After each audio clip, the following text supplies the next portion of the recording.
حسم نادي ريال مدريد الإسباني صفقة التعاقد مع ترينت ألكسندر أرنولد ظهير أيمن ليفربول الإنجليزي.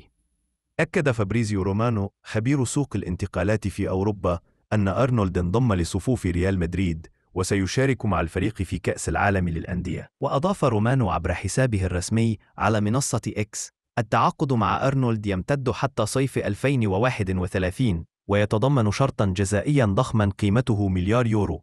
وأوضح أن النادي المدريدي اتفق على دفع 10 ملايين يورو لنادي ليفربول مقابل ضم اللاعب الإنجليزي وتحمل راتبه في شهري يونيو ويوليو. وسيكون ترينت ألكسندر أرنولد ثاني صفقات ريال مدريد بعد التعاقد مع دين هويسين مدافع بورنموث الإنجليزي. ورحل أرنولد عن ليفربول بنهاية تعاقده مع النادي الإنجليزي في 30 يونيو المقبل. ويلعب ريال مدريد في المجموعة الثامنة بكأس العالم للأندية التي تضم الهلال السعودي وباتشوكا المكسيكي وريد بول سالزبورغ النمساوي. وفي خبر آخر، اتخذت إدارة نادي برشلونة قراراً صادماً بشأن الحارس الألماني مارك أندريه تير شتيغن قبل بداية موسم 2025-2026.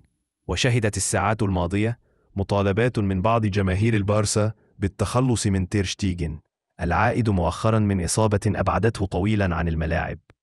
ووفقاً لإذاعة راك 1 الكتالونية، فإن إدارة البارسا ناقشت في اجتماع مستقبل حارس المرمى الألماني، واستقرت الإدارة على بيع تير شتيغن هذا الصيف حال نجاحها في ضم خوان غارسيا حارس مرمى إسبانيول الذي يمتلك شرطاً جزائياً بقيمة 25 مليون يورو فقط.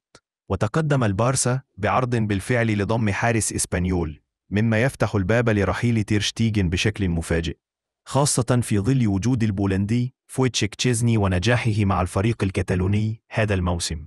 رغم ذلك سبق لتير شتيغن التصريح بعدم وجود نية لديه في مغادرة برشلونة، رغم أنه من أصحاب الأجور المرتفعة في الفريق الكتالوني.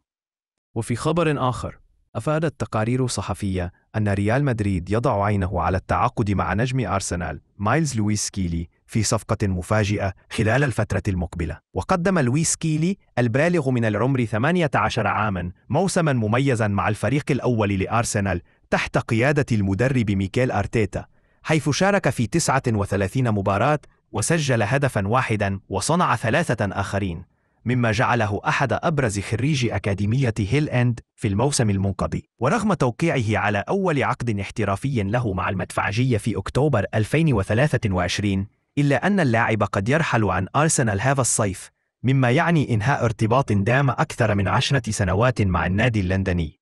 وبحسب صحيفة الجارديان، فإن المفاوضات بين لويس سكيلي وأرسنال حول تجديد عقده لا تسير بالشكل المطلوب، مما فتح الباب أمام ريال مدريد للتحرك. ويتبقى عام واحد فقط على نهاية عقد اللاعب، الأمر الذي جذب اهتمام الملكي الذي يسعى للاستفادة من الموقف، وربما تكرار سيناريو التعاقد مع لاعب إنجليزي شاب دون مقابل كبير.